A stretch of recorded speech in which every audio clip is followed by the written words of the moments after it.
a propósito de la inquietud que le generó a Gaby esto la semana pasada, la anterior, tratando de darle espacio a voces expertas respecto de esto, porque también está instalándose un poco la idea de que cada quien dice la boludez que le viene en gana, ¿no? Y acá hay mucha ciencia acumulada, mucho estudio cristalizado en laburos de gente grosa de Argentina y de otros países del mundo a lo largo de toda la historia de la medicina. Juan Manuel Carballeda es doctor en ciencias biológicas, doctor por la UBA, es investigador del CONICET y autor de este libro, del cual ya les hablé hace un ratito, Fiebre, breve colección de epidemias, un libro que editó El Gato y la Caja, una editorial de la cual nos nutrimos muchísimo. Muy capos nuestros amigos del Gato y la Caja. Sí, muy queridos. Juan, gracias por venir a... No, por favor, soy oyente, estoy muy contento de estar acá. Quiero ver a Toto Caput, pero no... Viene a las 4. Claro. Viene a las 4 y no se ve, no se deja ver. No se es deja solo ver, una voz. sé, pero por eso que era ahora lo vas a ver, ahora te lo presento. Lo tenemos en una cajita ahí afuera. Bueno, sale a las 4 de la tarde. Una foto con la solamente. cajita de Toto Caput.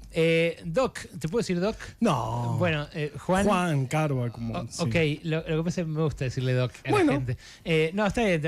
Pocas veces tengo la chance de tener un Doc. Claro, porque están los abogados que son medio falsos doctores. Sí. Tienen una ley que dice que hay que llamar los doctores, está banco igual. Pero nosotros somos doctores. Bueno, hicimos el doctorado. Claro, defendiste una tesis. Sí. Bueno, vos te especializaste en epidemias. Sí. Y eso es lo que quiero compartir con la gente. Cómo hubo epidemias que asolaron a la humanidad y que las derrotamos. Las derrotamos. Yo creo que nunca los humanos resolvimos un problema. O sea, en la historia de la humanidad no sé si alguna vez resolvimos un problema. Tal vez mejoramos las cosas, pero resolver lo hicimos solamente a través de las vacunas. Estoy hablando de la viruela. La viruela mató solo en el siglo XX a 300 millones de personas siendo, siendo conservadores. Y en 1978 la erradicamos. O sea, no existe, hoy no es un problema, hoy no existe la viruela. Hoy no se habla de viruela porque realmente no hay, desde 1978 nadie tiene viruela. En la época en la que mi vieja era chiquita, en los años 50, ¿todavía mataba?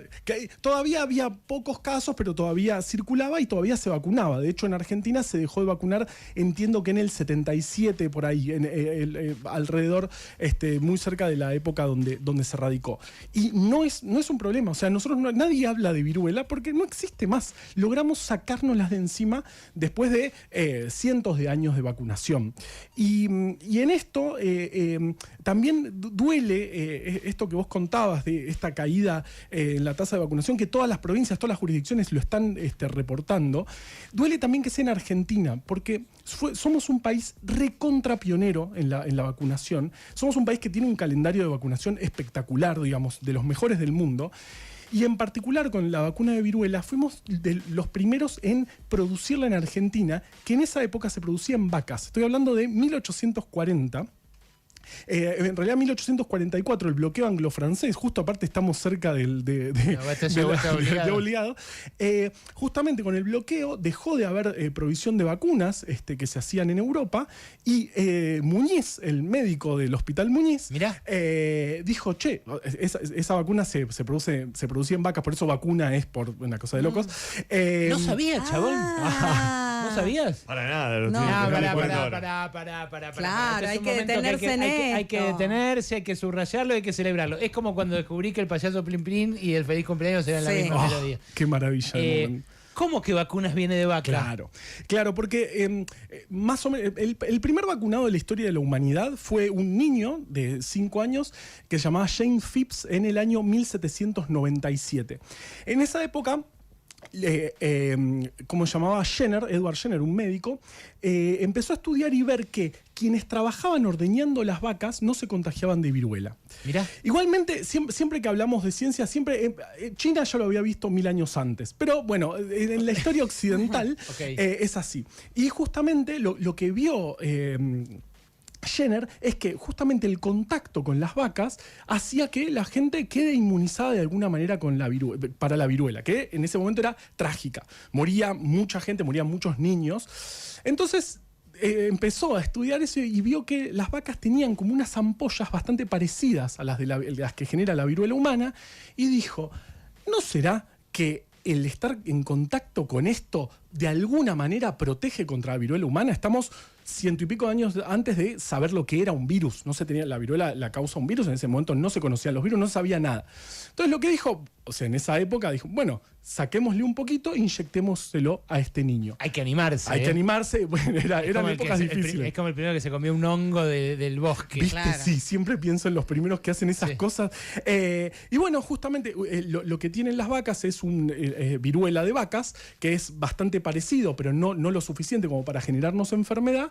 Y lo que hace es entrenar al sistema inmunológico de, bueno, entrenar una respuesta protectiva para cuando venga la viruela de verdad. O sea que con una jeringa le sacaban un poquito de ampolla a la vaca y se le inyectaban a un niño. Ni así. siquiera jeringas, lastimaban, faltaba para la jeringa todavía, raspaban y le ponían, inoculaban ese poquito. Antes se hacía un proceso terrible llamado variolación, que era exponer a los niños en galpones a viruela. No.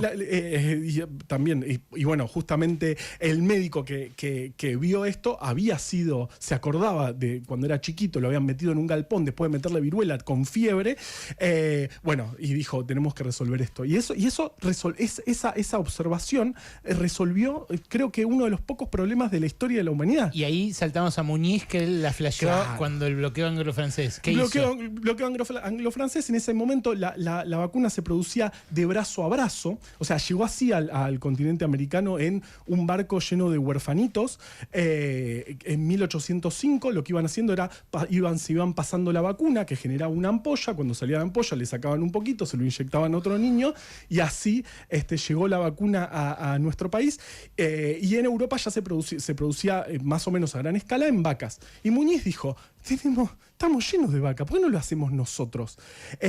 Y así fue la primera producción de Latinoamérica de vacunas, la hizo Argentina, justamente, por eso realmente somos pioneros. Perdón, me está volando la cabeza sí, este chabón. una cosita, vos estás diciendo, porque algo cuando vos vas a vacunar a un niño, te vas a vacunar vos, te dicen, te muestro la ampolla. Sí. ¿La palabra ampolla del frasquito también viene de eso? ¿Será?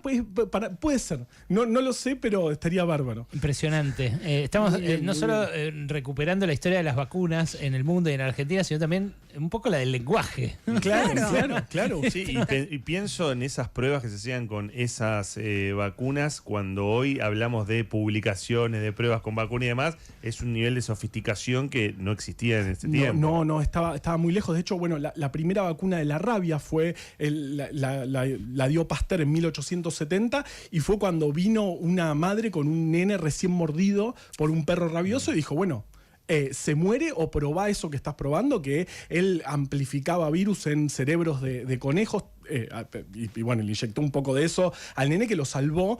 Bueno, ese también es un historión, porque ese niño terminó defendiendo el Instituto Pasteur cuando invaden los nazis. Murió en la invasión nazi defendiendo el instituto, y lo había salvado cuando él tenía 5 años. Esa vacuna todavía no se inventó, ¿no? Contra los nazis. No, esa todavía no, y está... No, haría falta. Haría falta. Sí. Estamos hablando con Juan Manuel Carballeda, que es un copado, como ya han podido verificar. Es doctor en Ciencias Biológicas, investigador del CONICET y autor del libro Fiebre. No solamente están volviendo estas enfermedades que uno creía erradicadas por las vacunas, sino que también hay un brote histórico de sífilis en Argentina, según el último boletín epidemiológico nacional. ¿Qué crees que se dejó de hacer, o en qué crees que bajamos los brazos para que pase algo así? Yo no sé, digamos, entiendo que el contexto actual es propicio a dejar de creer en la ciencia. De hecho, bueno, en estos días va a haber una charla, no sé si se terminó suspendiendo, pero de un médico, un supuesto médico antivacunas en el Congreso Nacional. Sí. Creo que el título es ¿Qué tienen las vacunas? Sí. O sea, una cosa así. ¿Qué tienen las vacunas? La que organiza esto es una diputada del PRO, Marilu Quirós. Claro. Entonces, bueno, entiendo que se están soltando las campañas de vacunación, y en particular con la sífilis entiendo que es sostenido hace bastante tiempo las enfermedades, un aumento en las enfermedades de transmisión sexual. Se deja de usar, o sea, esto pasa porque se deja usar forro, o sea, es lineal. Lineal. Y bueno, la sífilis, no sé si